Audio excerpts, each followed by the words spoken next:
I don't care how talented you are. If you're not our culture, you're not on our team. The first time, like, we're all kind of laughing because it feels cultish. Yeah, exactly. But again, it's like, to be a great team, you got to do things other people aren't willing to do. If your truth doesn't have tension, it's not worth a mention.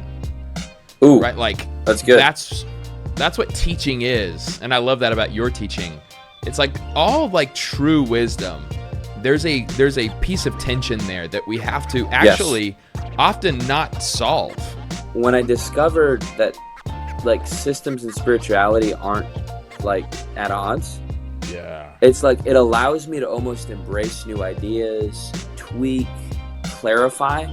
But because I've put the work in 6 months ago or a year ago to actually build something, I get to go to what I've built and refine it and give it a paint job. Wow, I just had an incredible time with this conversation with Tim Hunter. He's a young adults pastor at Olive Baptist Church in Pensacola, Florida. Literally, I grew up listening to Pastor Ted Traylor, who's his senior pastor over there, and I had the joy of hanging out with him last year, speaking at their conference. Vlog right here if you're interested. But more importantly, watch this conversation. I think Tim is filled with wisdom and discernment for our current moment. There's a lot that we address about leadership, about pastoring, about walking the Jesus way. I know you're going to enjoy it. If you stick around to the end, we ask you to comment something specific. So hopefully we see some of those comments down below. Enjoy this one and subscribe if you haven't already. It feels like you're having a conversation with another pastor because you're real time going, hey, we just implemented this practice. Here's why I've switched the Sunday with the pastor. And then I love your staff culture stuff because that's what I've leaned in on probably over the last 6 months. Because for the first time, I have multiple people directing reportedly to me and high level leaders. And so we have a staff meeting. I'm in several staff meetings throughout the week, but the one where I'm working directly with like my team that is just for young adults is like I built a culture code of 10 different things.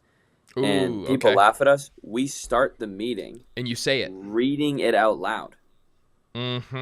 And then everyone has to pick, hey, what's one thing that we need to level up this week?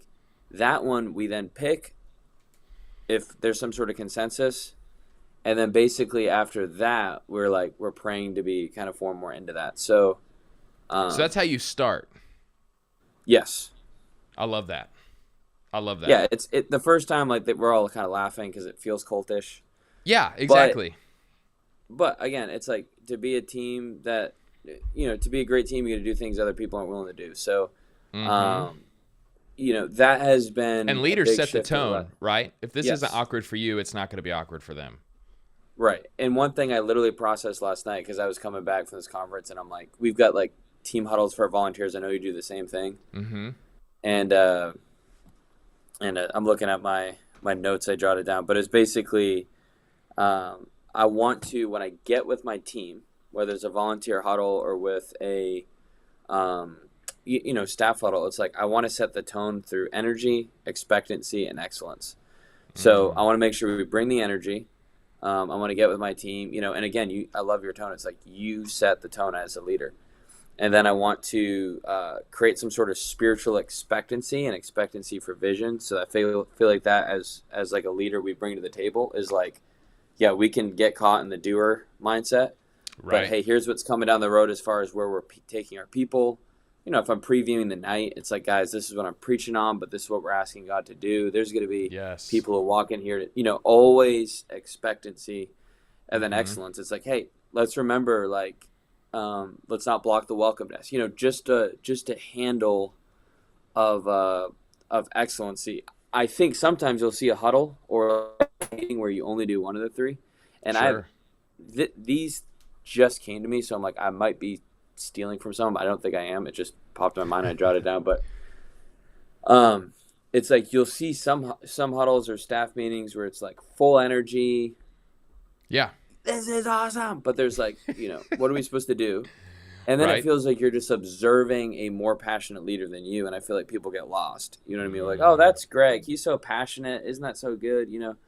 Yeah. Or you'll find someone who's just like expectancy, but they're like, their mood is like bringing they're like, we need God to move, but everyone's like, they're not they're not at that spiritual place yet. It hasn't been built in. Sure. You know, the tone hasn't been set. So they're also like coming out of their day, and they're just suddenly in the middle of this meeting where it's like, we're asking for a revival, and they're like, I just came through traffic, you know. Right. Or you'll get the person who only gives excellence, and it feels like a critique on everybody who's giving up time to do ministry. Right. So that's like been a culture thing that like I've almost been borderline obsessing on over the last 6 months, is like whether it's that smaller staff meeting, whether it's the larger group huddle, like more and more as span of care exceeds and you're unable to like one-on-one shepherd every person. Yeah. Every moment's a shepherding moment. So I could go on and on about that, but no, I think that's so, I feel love that. there's a kindred spirit there about like how, you know, like every moment I told my team is a shepherding moment. So we added a huddle for the teardown crew at the end of the night, because we're like, that's ministry too. And then we end the night praying. So because what we did is like, what we found is like at the end of a night preaching, word, all these things, you're leaving kind of in your lowest spiritual state. So we get together and we're like susceptible to the enemy. Yes. Sometimes gossip starts happening. So it's like, Lord, we're offering this night before you. We give our people to you. We're going to go home and rest and thank you for what you did. So we literally will have 4 huddles on a Tuesday night. But that's amazing. When you're trying to shepherd more people, it's like, man, let's get people together. Let's make sure we're constantly, you know, energy, expectancy, and excellence. So that's like fresh off the press of like this last 3-4 months, but it's already transforming. It's so helpful. I'm such a believer in frameworks. You know, like what you're doing there is not a formula. You know, it's a framework. To me, there's a difference, right? Like you're just putting in these ways to help guide your people, and it's consistent. I feel that, man. Those kind of frameworks help me overcome my insecurities and my moments where I don't have the energy, but it's no, this is what this moment is. I'm going to rise to it. Holy Spirit, fill me, help me. Yes. Yes. And I just remember in the beginning of my ministry journey, I fell for that lie of like authenticity so much to the point that you can never have the same kind of huddle every week. You can never, right? It's like that spontaneity. Yep. And it's like, but the Holy Spirit's also works so well within structures, and people need to get them into the right spirit. There's not structures aren't inherently bad, as long as they don't become legalistic prisons. Because think about it, you're going to brush your teeth every morning. Right.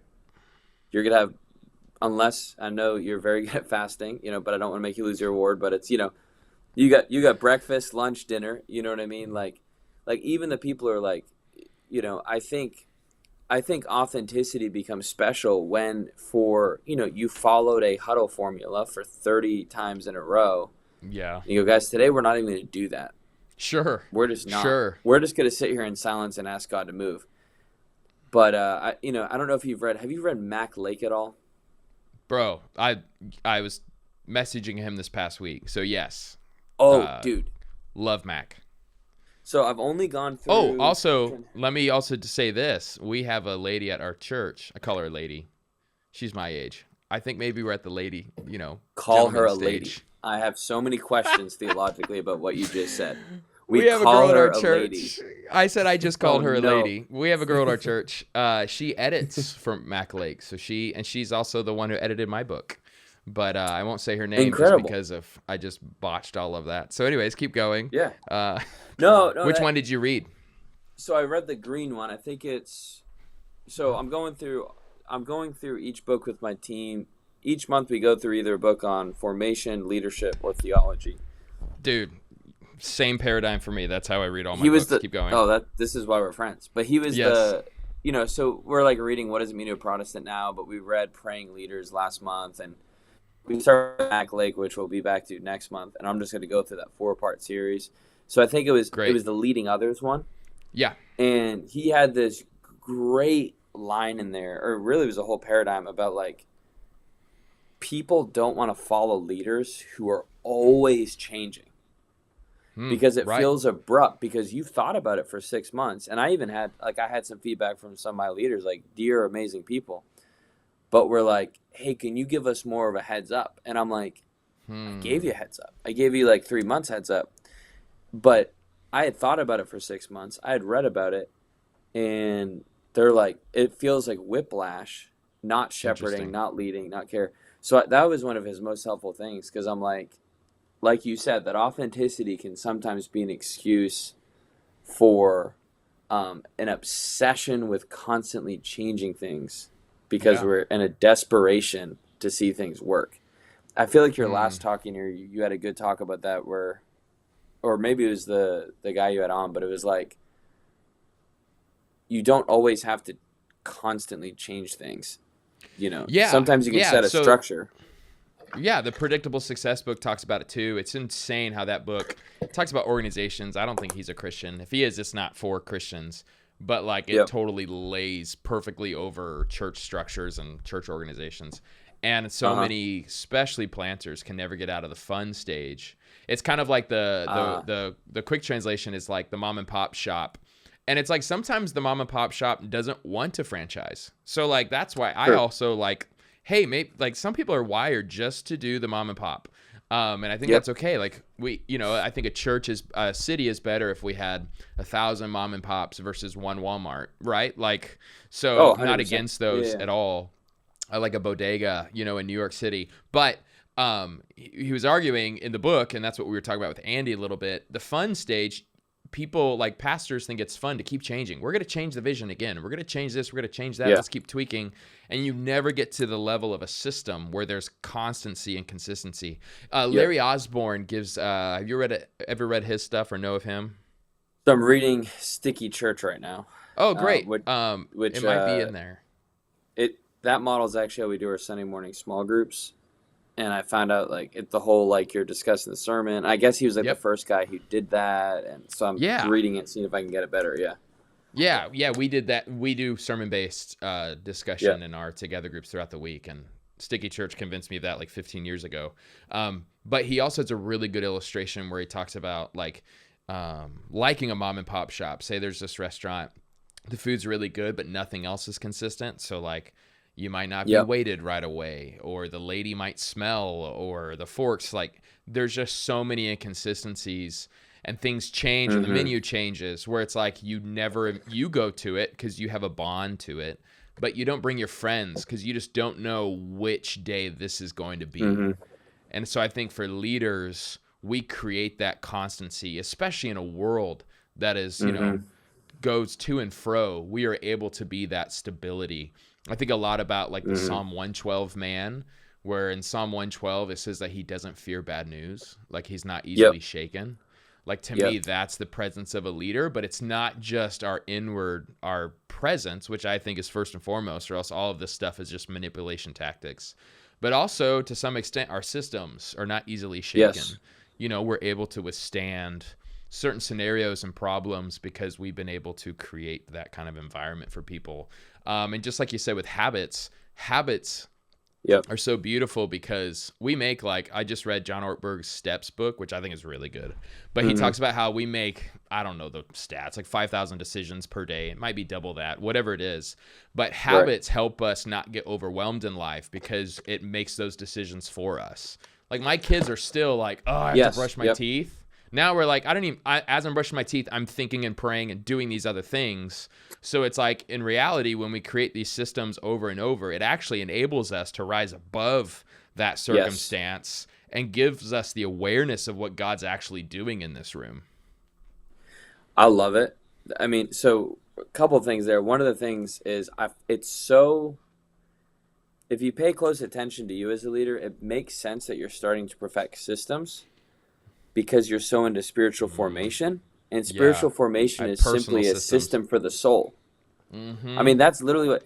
So sometimes it's weird. Like, spiritual It's a great formation point. guys will like reject anything that is close to attractional because they're like, that's making a system. And I'm like, but you say that you're gonna Sabbath every week. You Mm-hmm. say that you're gonna, So it's like sometimes it's like, hey, some of this stuff, and obviously you and I have talked a lot about like the different church structures, and obviously neither one of us believe in like a full out seeker sensitive. Let's just like Yeah. grow poorly. But I do think sometimes guys who are like super into like soul systems rejects church systems, and I'm Yes. like, the church as a whole is a body. We want to care for the body Right. well.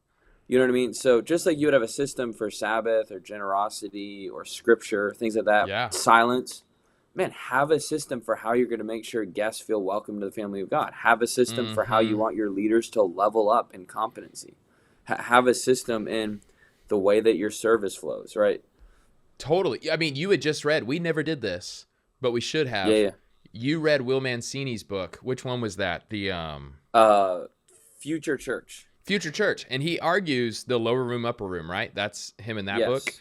And that's essentially it, Yes. right? It's like, hey, if we don't have a lower room, they're never going to the upper room. You know, you have the upper room Yes. discourse, you have the upper room in Acts. That's where the Spirit of God fell. 120 people. There were fewer Yep. there.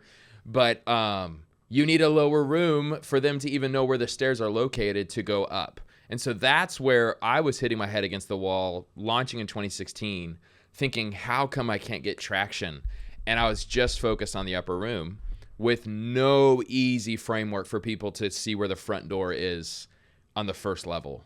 And when they Yeah. go in, there's no signage of Yep. where the bathroom is and where to go to the stairs and all those sorts of things.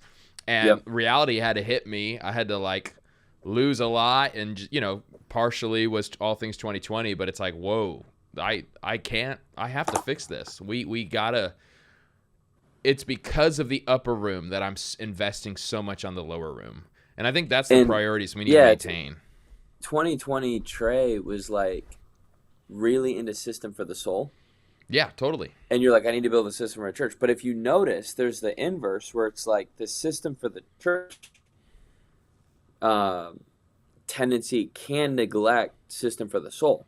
So there's Yeah. also pastors, leaders, and I can follow this all the time. We're like, I've systematized how to build a leader. I've systematized how to Mm-hmm. run a service. I've systematized, but it's like I don't have that for prayer, scripture, community, all these things. So I do think like And we're it's scary always because talking if past you each have a other. great lower room, you can convince yourself your upper room's fine. So yeah, Right. the Right. opposite fear is totally worth it. And I think, and I've learned to give myself grace when I look at, I call Yester Trey, give Yep. myself grace, because it's like, I do feel like for the most part, I was listening to what God needed me to do in that Yeah. moment, Oh, 100%. but it's so true. It's like, man, can we, man, I had like a Treyism the other day while I was on my run, but I didn't write it down. But it's essentially something like, because it rhymed, but it was like, if your truth doesn't have tension, it's not worth a mention. Ooh, Right? Like that's good. that's what teaching is. And I love that about your teaching. It's like all of like true wisdom. There's a piece of tension there that we have to actually often not solve. We just have to Right. name and recognize and keep walking Yep. within it. 100%. That is so good. And the really good thing is like tension. A lot of times you think just about theology. So it's like, Mm-hmm. the classic when I was in Bible college is like Calvinism versus Arminianism. Right. You're grabbing a couple theological systems, you're pulling on them, and then most people, right? This is true. Like outside of the internet are going to be somewhere in that tension. Yep. Exactly. Most people are not like handling snakes, and then most people are not saying God never ever speaks through his spirit ever. You know what I mean? Like Right. there's some tension because there's people pulling it. But I think the same thing can be said about like discipleship systems or church strategy. Is like rarely when you actually sit down with a brother, are people just going, I'm trying to grow at any means and I don't care about a soul, right? Right. But on the other end, rarely are you going to find the guy on the other end who's like, I am just so spiritually minded that I don't actually care if anybody ever shows up. I just want to be with Jesus in a closet. You know what I mean? Like those are extremes or caricatures. And as Yeah, they which pull on I each think other, though sometimes people get there. I almost got there because it was my way to cope that I didn't know how to grow a church. and okay, so so good. The church I'm at now, All Baptist Church, large church and all that. But I remember I grew up in tiny churches, very, very small churches, 20 to 30 people in New England. First few Yeah, years so of preaching, small. I'm like itinerant preaching in 30 to 50 person churches. And one of the first books I read was Radical by David Platt. And Yep. and which is funny because he's like at this huge church, but when you read it as a 19-year-old, you're like, You down don't with the assume that. mega, you know? Yep. And, Yep. so we walk into the church that I now am on staff and, leading this ministry here. And I still remember this. And I always, when I talk to some of my buddies, we'll hop on a phone call. They're all different sized churches. One guy's over at Summit Church with JD Greer, others, Yep. Still in seminary. One's a church planner, all these different, modes. We'll share perspectives. And I'm like, remember that time I walked into Olive, huge sanctuary. I was there looking for a college ministry that we had heard about. It's the one I now lead, but at the time we're just like, we want this subcategory ministry. And as I looked in the foyer, I was like, this is terrible. This is exactly what David Platt wrote about. Because it was this big church. Sure. But the funny part is, what was I looking for? A college ministry that could only exist at the system I was trying to tear down. Yes. And that's been an interesting thing when I think we talk past each other when it comes to like leadership and formation and things like that. It's like sometimes you'll have a guy who's like, I don't want to do anything. I don't want to care about systems. I don't want to care about strategy. I just want to pray and preach. Yep. But it's like, as you know, as you've been through the different journeys, it actually takes systems to build up the type of structure that could even allow you that freedom to do so. Exactly. So a lot of times we want the very products that the system we're only trying the to tear systems down can comes buy. from. Yep. Yeah. So it's like, and obviously that's true with like, all things in life. But it's been an interesting thing to look because I went through a whole season where I was like, anything big is bad. And like, I would talk to my mentor, he'll probably watch this video. And I remember sitting in his living room and being like, Francis Chan, the House and Church Movement, man, is where it's at. Yep. But I'm a 10-hour intern for the college ministry. House churches don't have 10-hour interns that specialize in discipling other students. Yeah. So I'm like in this system getting the benefits, but also idealistically saying we should tear down the thing that is actually forming me. Yes. But God uses that tension. But because I was like a little bit against that system, I went all in with like discipleship for a season. And now that's something the Lord uses as a sensibility that I don't think if I went through a little bit of that prideful arrogance or whatever, God used it because now as I lead a larger ministry, I've always got that sensibility in my mind of like, but it's about discipling that guy in the living room who loves house churches. Yes. So good. Yeah. And I mean, it's more complicated, like I know for me, when I first started our church, we started with 22 people on our launch team. So like the chances for us breaking 100, 200 right away, I was hamstringing our efforts, right? Like there's such thing as, what do they call that? Like that capacity, like where, once you hit a certain number, I know there's a certain phrase, but all of a sudden things start working. So it was really, really hard. But when I go to meetings, I had two problems. One is a bunch of other guys were like, what you need is systems. I was like, great. What systems? Like, can you tell me? You just need systems. I'm like, this is a word that means nothing to me. Like, can you lay it out plain? And no one, and I want to be careful here, I probably didn't have ears to hear, but it seemed like no one like gave me an actual system, like an easy playbook. Right. So I would just be like, I'm trying to create systems. And then the other thing is like, my systems at our church size are going to be totally different than even your college ministry's systems. Yeah. And so like recognizing that, and also recognizing, and again, to go back to the Predictable Success book, you probably shouldn't start with systems. You just need to get a bunch of people together. Like there's only, can't have the site coordinator and the tech guy and this, like when you only have 10 people in the room, like you just need to like do the thing and just put up with it. So that's what I also love. We're blending these worlds again about spiritual formation. Honestly, the biggest thing that got me into that world more was my spiritual director's book, Mansions of the Heart, and unlocking this idea that there are stages to the Christian life. And the more and more I look at our organization and realize there are stages to the church as it grows.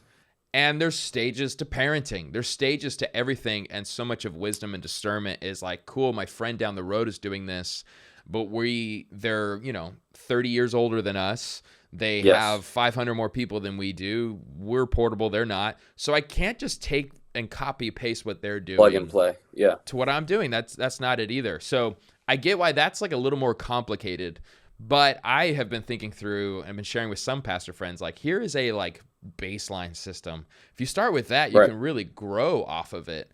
But I don't know how helpful we've been, because it's just so, I don't know about you, but for me, it was always such a vague concept for so long. Oh yeah. And I also think like that, I think we've done a disservice by acting like every system is like the perfect one, or like every system is so different than the other system. So I was sent with a buddy on staff here, and he kind of does discipleship and stuff like that, which is like a broad term, but basically trying to make people take their next steps. And I got to a whiteboard and I said, okay, every church, and this was kind of an epiphany for me, because it kind of it's like when you have that discipleship strategy that you think is the best one in the world, and like, I remember when I was running the Robbie Gallaty play, which I love. I think it's a great, 3 to 5 guys. But it's like someone would have an idea for like a life group, and I was like, no. It is this for a year. And so basically I was like, think about Acts 2. Every church does the same thing, and we just tweak things. Yeah, package it differently. Apostles teaching, preaching. You preach the word. Breaking of bread, that's like ordinances, right? We're going to baptize, we're going to do communion, right? They were house to house in the fellowship. That's small groups, man. Groups, yep. You know what I mean? And prayer. Sometimes Sunday school. That's worship. That's prayer. It doesn't matter what you're doing. You just have to have a system to get people to where the word's heard. Yeah. To form them spiritually through prayer, and to get them into smaller places where their lives can begin to become enmeshed in a good spiritual way that would produce their growth. Like, I think all we're trying to do is this, what the scriptures say, and then here's a helpful way to do it. Yeah. Where I found like trying to make every system sound like it's the, from God. And my friends, because you know how that is. We'll come up with a system and we're like, there's nothing like this, bro. This is wild. And then you hear it and you're like, oh, you're just trying to get people into sticky church. You know what I mean? Yeah. But it's like, we're going to get people and they're going to discuss like the sermon. And then when they discuss it, they're going to be in a circle and not a row. And then because they're discussing it, like, it'll be different perspectives. And you're like, that's life in community, man. That's just apostles teaching and house to house, bro. And then we're going to pray at the end. Yeah, it's the prayers. Acts talked about that. So I think like going, hey, we all have very similar touchdowns, which is basically the Great Commission. We want more people introduced to Jesus. We want the people introduced to Jesus to be integrated into the church. And they want the people that are in the church to continually take their next step, right? That is go into all the world, baptize, teach. That's the threefold trifecta of how a disciple is made. And but even as I've done that, I've just started to see the paradigm everywhere, like in all different camps. And I'm like, oh, I can grab this little nugget because that's actually going to help this. But that pressure's down of going, I need a perfect system. Because at the end of the day, we're just trying to move people along. And we're all trying to do the same thing. And we just flesh it out differently. Yeah. But even that, like, I still think, other traditions help us with our blind spots. Because you just said, and teach. What I love is the epiphany of Comer talks about this. Yeah. Teach them to obey. So it's like, not just teach, hey, don't worry. It's, hey, how do we begin to practice a non-anxious life? Yes. What does it look like to begin your day, not with your phone, but with the Lord? Not, like actually giving them very tangible ways to take those steps. I would argue that is missing in a lot of people's contexts, and that's what I am passionate about. But again, saying that with like a humble spirit, not like we figured something out, but it is easy to miss that. And so that's where I see a lot of hope for the future of the church, is teaching them to obey. You knew where I was going before I said it. No, and I think what you said is great, because let's say you come to me and I've got some systems in place, right? If you come to me with that insight and I have no systems, I'm not going to be able to do much with it.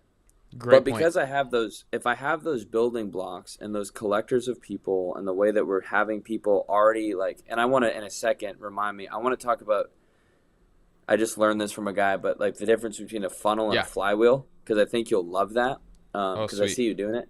But it's like, yeah, all the time I'll hear, like, I remember being rocked when I heard that. And it's now when I sit with someone, I'm like, because the beginning of the Great Commission, you kind of have that preaching, proclamation, Yeah. but it ends with teaching to obey. So it's almost like proclamation of the reality of the kingdom, but it ends with teaching obedience to the king. And Yeah. obviously that means like actually like helping people take next steps. But when you come to me with like a theological or formational insight, if I've got some systems in place, I'm like, cool. I've got the Small 60 tweaks people lead to in giant peaks. groups. Yeah. Yep. And Yes. they're already in circles, and they're Mm-hmm. already, I've developed a system for that. So now all I need to do is say, hey guys, here's a practice, and you've done this, Mm-hmm. so it's like the best of the system world can help the spiritual formation world and vice versa. Absolutely.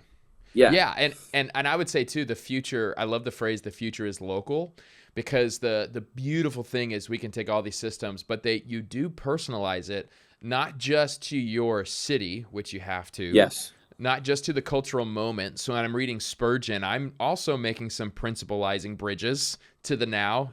So that's fun. Like I love that I get that opportunity to still be creative within Oh, Spurgeon's orthodoxy.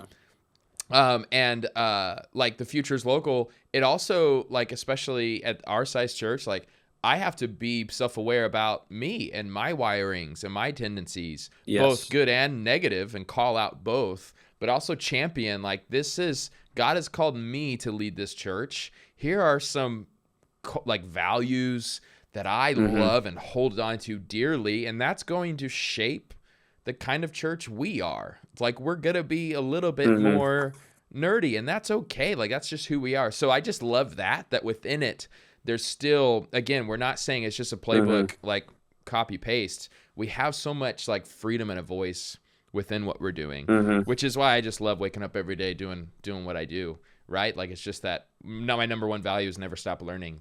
It just never ends. Like Oh, I think I have this yes. insight, got it figured out, and now I learned about some other guy, or I connect with you last year in Florida, and now another paradigm has been It was a blast. introduced to me, and I get Yep. to begin to see how do I adopt that into my church. It's a beautiful thing. But going back to what you said earlier, if you have a good Yep. system, when you add these things, I'm not changing what we're doing, right? Like Yep. often these are cherries on top, so it's not seen as a threat from people. It's like, oh, we're just even further clarifying where I feel Yes. like we've been going all along.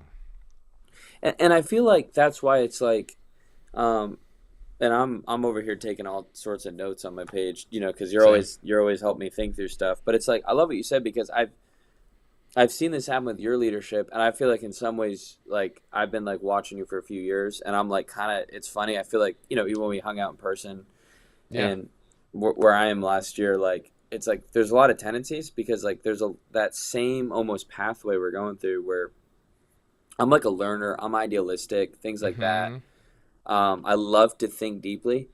And when I discovered that like systems and spirituality aren't like at odds, Yeah. it's like it allows me to almost embrace new ideas, tweak, clarify. But because I've put the work in 6 months ago or a year ago to actually build something, I get Yes. to go to what I've built and refine it and give it a paint job. And you know Mm. what I mean?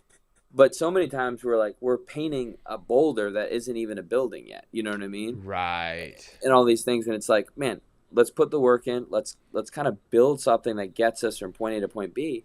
And then as leaders, we look back a year or two later and we're like, what were we doing? You know what I mean?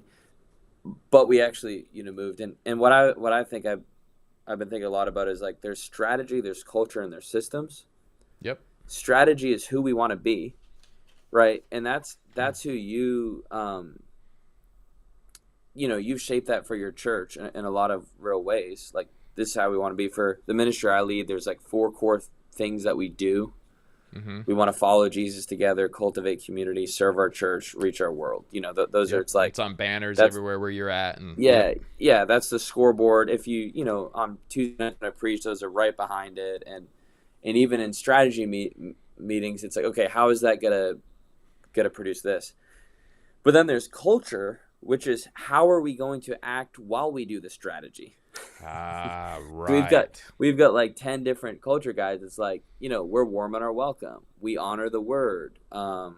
We pray with bold expectancy. Like, these aren't necessarily like strategies. They're, hey, as we preach for people to follow Jesus, we're going to honor the word. You know what I mean? So we're Yeah. going to bring back, but it's like, and you get this, like you have all, you have your culture guide that I've learned a lot from, and probably a few of mine are torn from yours. But then there's systems, which is how we'll actually get there. Mm. So Strategy's like the destination, culture's the car, but the system's the road. So it's like, it's like you love Disney. It's like, we agree we want to get to Disney, or wherever that destination is, and it might be different for a different church leader. Some may go, we want to make we want to make disciples. Others, we want to know Christ and show Christ. All these people do these things. But okay, awesome, that's phenomenal, like amazing. Our church's overall mission statement is we want to develop fully devoted followers of Christ. Amazing. And then culture is like, okay, what's that car gonna feel and look like as we get there? Like, is it gonna be sputtering out of gas like my 2004 Saturn Ion I used to drive? You know what I mean? Or are we gonna kind of have a smooth ride? Are we gonna listen to music as we do it? That's culture. Yeah. But then systems is like, you actually need a roadmap to get you there. Exactly. So I think sometimes as leaders we can go, I want to go to Disney, but we're in Portland, Oregon because we took a different roadmap and we're in a bad car. Yeah. So everybody's miserable and angry that we're not in Disney. You know what I mean? So that's kind of a little thing I've been playing with, is like understanding which bucket you're grabbing. Yeah. So sometimes we're talking strategy and we're going, how are we doing in creating disciples? Like, are we creating what we want? Or what's the target? Like, are we trying to create people who are just individual disciples? Are we trying to create people who are in community? Like, and other times you're going culture, like, man, our leaders, they're showing up late. They don't seem invested. Like, what's going on there? Yes. And then other times you're just building a system going, no, to get a tender to a leader, you've got to have this bridge. Yep.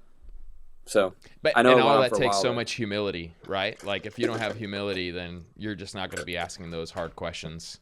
Yep. Yeah, and you won't be able to keep growing with it. I do want to honor your time.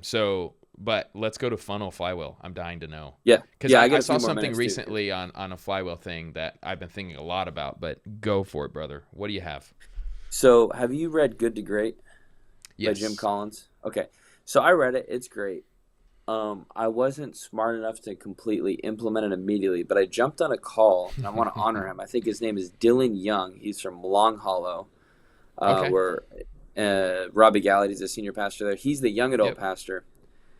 And I just picked his brain, and he kind of threw out this concept of a flywheel, and I kind of wrote it down. And I was like, that's cool. I might take one or two things from it. And I sat on it for a couple of days, and I'm like, this is actually brilliant. Because I think with a funnel, you start off big, you get down small. And obviously, Mancini talks about, you don't always have to get smaller, but it's almost this like, okay, we're going to get people to attend worship. Then they're in a group. Then they serve. Some will lead.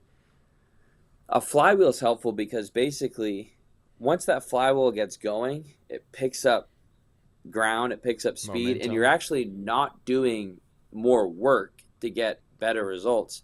Right. So his whole thing is like each kind of piece of that flywheel has a connector to the next one,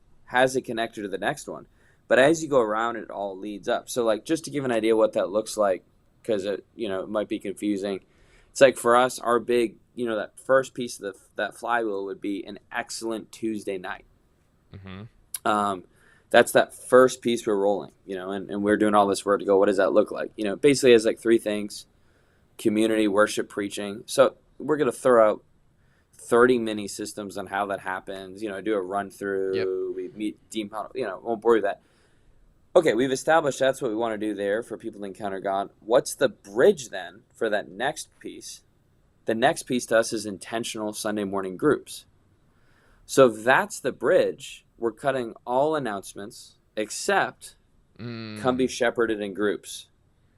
And the other side of that bridge is aggressive guest follow-up, right? Yes. So it's like, okay, Right. what would actually, and then so once it's intentional Sunday mornings, that next step I'm trying to get to is maturing disciples. So the bridge there is like, we're going to invite them in to serve, intergenerational community, growth like that. And then from there to the next one is leaders develop. So as people are maturing, we're going to eventually invite you onto a team.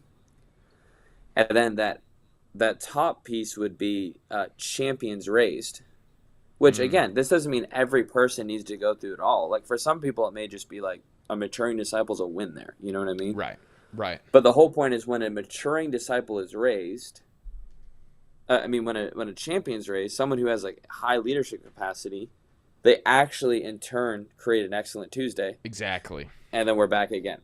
So that's just been a clarifying kind of system, because sometimes our systems are like, well, I have a system for this, a system for this, a system for this, a system for this. The flywheels is help, or we do the layered funnel, but it's like, oh no, the better we are at this system, we're actually shepherding people here.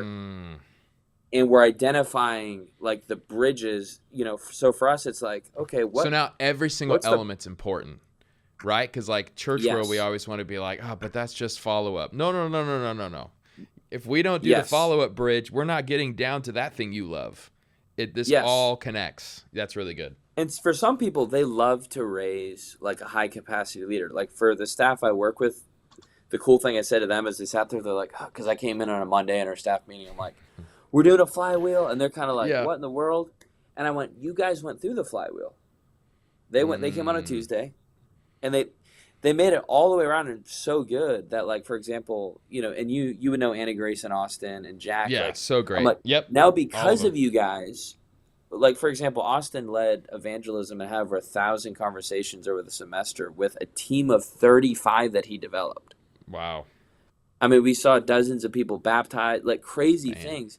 But I'm like, bro, you made it through the flywheel. So because of you, we have an excellent Tuesday where people are coming to Christ. Yeah. But that all happened because we had to follow up with you. You know what I mean? Yes. And I still remember that first time we grabbed, and there wasn't a system, but I grabbed coffee with him. You know what I mean? And then you see that begin to move in. And so it's like, if you've got a leader, some of your leaders' win may be like, I love the Sunday gathering. Mm-hmm.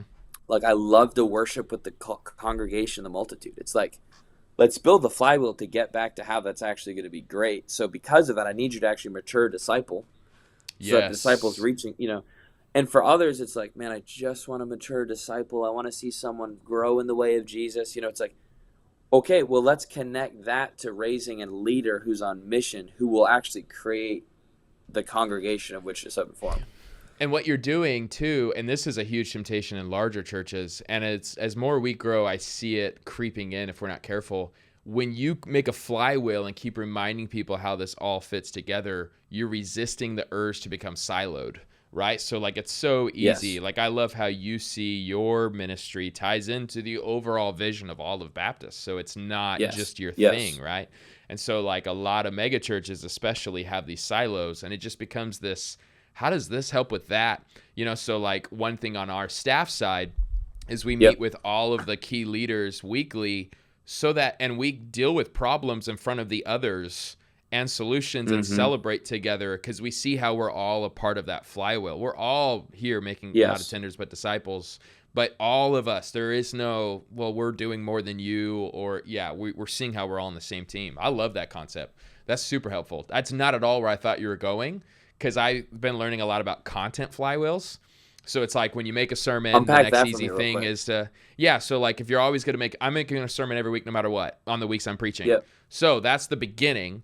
Let's make it easier. So then like a very dumbed down version is, okay, now make sermon clips from it. And then that will lead to me making a vlog with a clip of it in there, which then leads to me making a carousel slide of that core thing.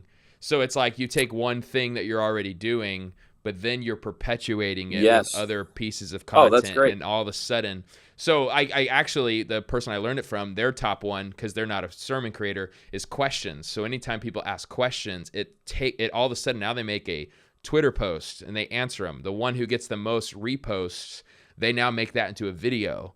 And then they make that, so it's just, yeah. it's generating content ideas. But You get also the I idea wish, there. I wish you went to NYC, the pray.nyc in January. Tyson had like a pastors only meeting, and it was all about a flywheel. He actually talked about a flywheel of revival, and it was so Do you have good. Can I get I'll a need to link find somewhere? so the whole thing though is like, when are you going to break the bottle? So like when Mary breaks the anointing oil and anoints his feet, and he's like, the revival begins when you finally break the bottle. And so it's like determining when is it time to sacrifice something to take this risk, to do X, Y, Z. He gave a bunch of examples. When you do that, Wow. it leads to this. And when you do this, it leads to that. And all of a sudden, you see like a movement of God. It was And he's like super the good. most spiritual guy ever. You know what I mean? Yeah, So, but he's also the most system guy ever. He's a good and example he's of so like strategic.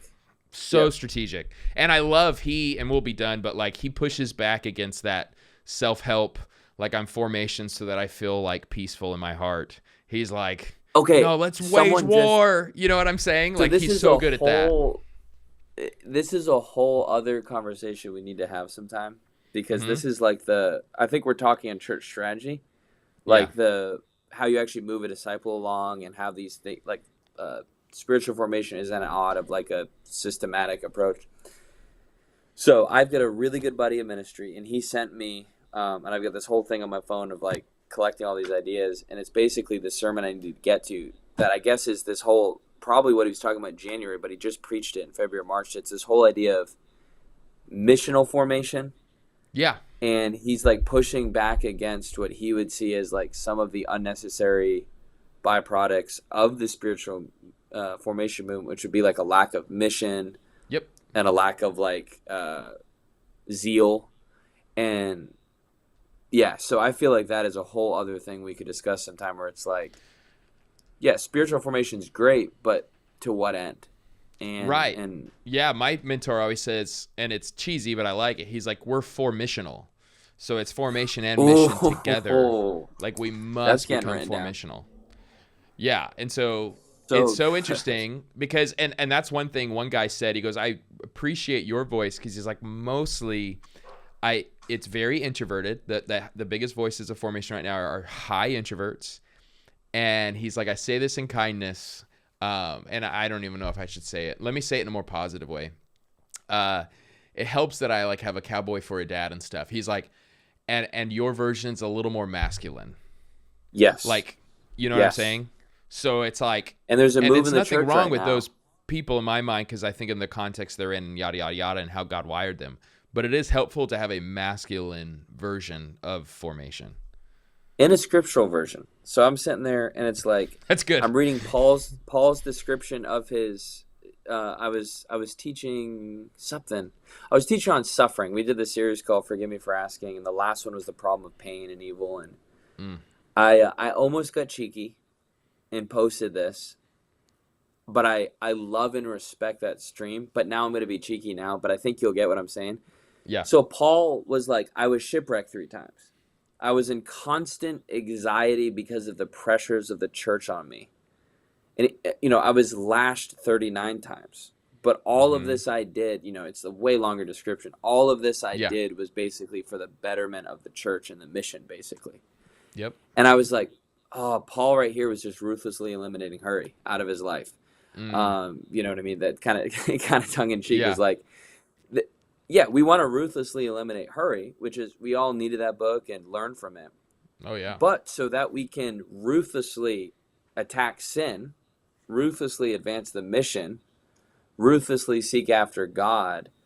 And I went through a time period where it's like the epitome of the Christian life was my time in silence and solitude. Yeah. And again, when you think even spiritual formation flywheel, it's like for many of us, we're crowded out by distractions. So we need to ruthlessly eliminate hurry. Oh, right? yeah. That may be the top right there. To defend, because he's my guy. To defend Comer. Oh, yeah. Well, first of all, like, he's living that kingdom life. Like, he planted in Portland. You talk 100%. about spiritual warfare. You talk about, like, facing the devil, Yes. And doing that hard work. And when you go to their church, they're very missionally minded. So it's so interesting. It's so Alpha, like such a, and, but what he had said at his Art of Teaching conference, he's like, look, he goes, I have like a 2-decade plan for the books I want to write, and they all are in order. So he's like, I want to address discipleship and mission, but that is pointless if I can't get people to slow down and remove some things in their life. Because what's the point? You have to be able, spiritual formation is often about doing less, not more.